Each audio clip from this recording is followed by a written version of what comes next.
Madam को दबंगिरी आज पुणी एक दबंगिरीर विभीषिका अघटना देखा मिली।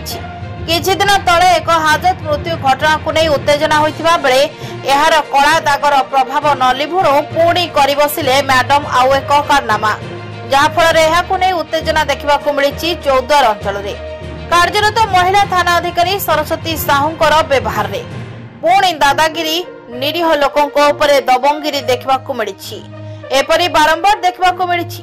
पुणी थरे चौद्वार ब्राह्मणी साहिर चांदी मेढ़ उठा समय पुणी साहिर 82 वर्षर वृद्ध मुरबी दुर्व्यवहार देखा मिली।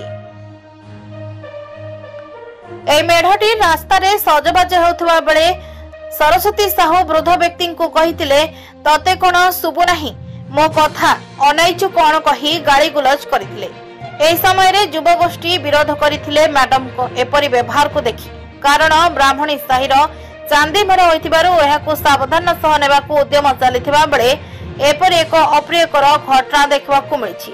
किंतु ब्राह्मणी साहिर कमिटीर सदस्य माने मेढ़ को यथास्थान रखिदे यात्रा पड़िया को नहीं विरोध करते सरस्वती साहू महिला पुलिस अधिकारी चौद्वार अंचल सर्वदा समस्त निरीह लोकों फिल्म स्टाइल दबंगिरी देखाउछंती।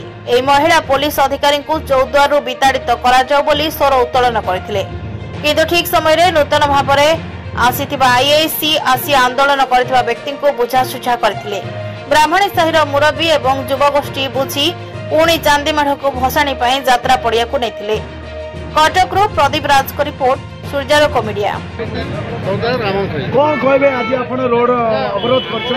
अवरोध आमे करू हमरे हमर असुविधा कोन होछि ना आमे हमर छात्र संगठन मांगर भोग होइकिना हम आसु विरोध मैडम माने विषय रे साउंड भरी आसिले बोले बाजार बंद करा है बाजार बंद करू ना ना तमरा जो ऑडियो बॉक्स लागी देखैलु रोड बॉक्स लागी बोले आउजा बॉक्स लागी देखैलु आउजा बॉक्स लागी बहुत शांति शृंखला सहित प्रशासन जाउतला हमरो चौद्वार थानार जने साधारण कर्मचारी की सेकंड अफसर अछंती सरस्वती साहू तांग नाम रे से आसिकी हठात दिन हम मेढ़ आगे ठिया हेले कौन कौन होती ना रुकन मेढ़ सांग सांग कले बाजा काढ़ बाजार लाइट साउंड अधिक लगे आम कितु सरकार आईन अनुसार आम तो 6टा बक्स लगे आम तो सरकार सब आईन अनुसार सब काम कर जना पड़ी आपण सभापति आपण मुरबी कौन आमर सभापति जी अच्छा मानने आबेल सभापति अच्छा आम साइर बयस 84 वर्ष है व्यवहार कर तू ता व्यवहार कह किए तुम तुमको किए कहते चांदी मेढ़ कर कहीं तुम चांदी मेढ़ कर कौन तुम आम तुम कहीदेलु